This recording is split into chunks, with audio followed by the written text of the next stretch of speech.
কালিয়াগঞ্জের ফতেপুর চৈতন্য দায়ী উচ্চ বিদ্যালয়ের মাঠে দুদিনব্যাপী রাজ্য পর্যায়ের দিবারাত্রি সাব জুনিয়র খোখো টুর্নামেন্টের সমাপ্তি হলো শুক্রবার রাতে।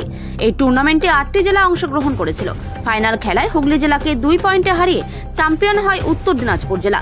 চ্যাম্পিয়ন ও রানার্স দলকে ট্রফি তুলে দেন কালিয়াগঞ্জ পঞ্চায়েত সমিতির সভাপতি হিরণময় সরকার, বিদ্যালয়ের প্রধান শিক্ষক প্রসূন কুমার দাস, জেলা খোখো অ্যাসোসিয়েশন সম্পাদক বরুণ দাস সহ বিশিষ্টজনেরা। ফাইনাল খোখো খেলাকে ঘিরে মাঠে প্রচুর মানুষের সমাগম হয়। শনিবার দুপুরে কালিয়াগঞ্জ প্রেস ক্লাবে সাংবাদিক সম্মেলন করেন জেলা খোখো অ্যাসোসিয়েশন সম্পাদক বরুণ দাস। তিনি বলেন, অনেক প্রতিকূলতার মধ্য দিয়ে এই খেলার আয়োজন করা হয়েছিল। জেলায় অনেক প্রতিভাবান খেলোয়াড় রয়েছে, কিন্তু কোনো স্থায়ী মাঠ কিংবা একাডেমি না থাকায় সমস্যার মধ্যে পড়তে হয় তাদের। সরকারিভাবে যদি কোনো জায়গা দিয়ে সহযোগিতা করা যায় তাহলে খুব উপকৃত হব। আমাদের আজকের প্রেস মিট করার উদ্দেশ্য হচ্ছে, আপনারা জানেন গত 19 এবং 20 ডিসেম্বর আমাদের ফতেপুর হাই স্কুলের মাঠে 38তম একটা রাজ্য খোখো প্রতিযোগিতা অনূর্ধ্ব 14 বছর বালকদের অনুষ্ঠিত হয়ে গেল। সেই খোখো প্রতিযোগিতা আমাদের উত্তর দিনাজপুর জেলা খোখো অ্যাসোসিয়েশনের পরিচালনায় আমাদের কালিয়াগঞ্জ পঞ্চায়েত সমিতি তাদের সার্বিক সহযোগিতায় এবং ফতেপুর সিটি উচ্চ বিদ্যালয়ে তাদের সুন্দর ব্যবস্থাপনা এবং আর্থিক সহযোগিতায় যে খোখো টুর্নামেন্টটি দুদিন ধরে সার্থকভাবে সম্পন্ন হলো। এবং এই খেলাটি আমাদের জেলা অ্যাসোসিয়েশনের পক্ষে আমরা জেলাতে রাজ্য স্তরের যে মূল পর্বের এই খেলা আমরা প্রথমবার কিন্তু জেলায় একটা করতে পারলাম। এবং সেই সঙ্গে আমাদের জেলার যে টিম, সেই টিম এবারে আমাদের জেলার একটি ইতিহাস তৈরি করলো যে অ্যাসোসিয়েশনগত আমরা আজ পর্যন্ত কোনোদিন চ্যাম্পিয়ন হতে পারিনি।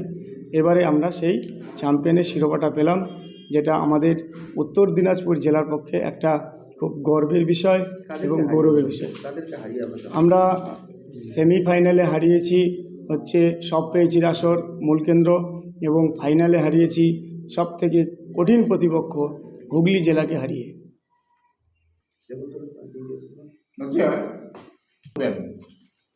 হ্যাঁ, আপনি একটি ভালো কথা বলছেন যে খোখো একাডেমির। আসলে আমরা উত্তর দিনাজপুর জেলা খোখো অ্যাসোসিয়েশন আমরা কয়েক বছর ধরে একটু অ্যাক্টিভ কাজ করছি। আমরা গোটা জেলাটাতে খোখোটাকে ছড়িয়ে দেওয়ার জন্য আপ্রাণ চেষ্টা করে যাচ্ছি। আমাদের জেলার যারা কমিটি আছে, আমাদের জেলায় যেটুকু সামর্থ্য, আমরা কালিয়াগঞ্জ থেকে রায়গঞ্জে, হেমদাবাদ, ইটাহার বিভিন্ন জায়গায় খেলাটাকে ছড়ানোর চেষ্টা করছি। এবং আমাদের এই চেষ্টাতে আশা করছি আমরা কিছুটা পেরেছি, কারণ আমাদের জেলা চ্যাম্পিয়ন হয়েছে।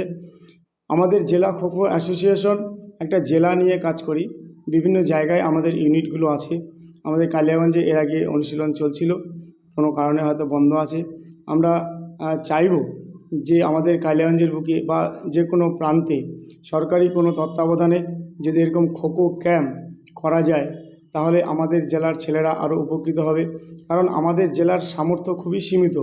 আমাদের এই যে খোখো কালচার করতে হচ্ছে বা টুর্নামেন্ট করতে হচ্ছে, সম্পূর্ণই কিন্তু আমাদের ওই কয়েকজন মেম্বারের মেম্বারশিপ দিয়ে এবং সমস্তটাই বিভিন্ন ব্যক্তিদের কাছে কালেকশন করে, যেখানে 2-1 বছর আমরা চেষ্টা করেছিলাম সরকারি অনুদান পাওয়ার জন্য, কিন্তু আমরা ব্যর্থ হই।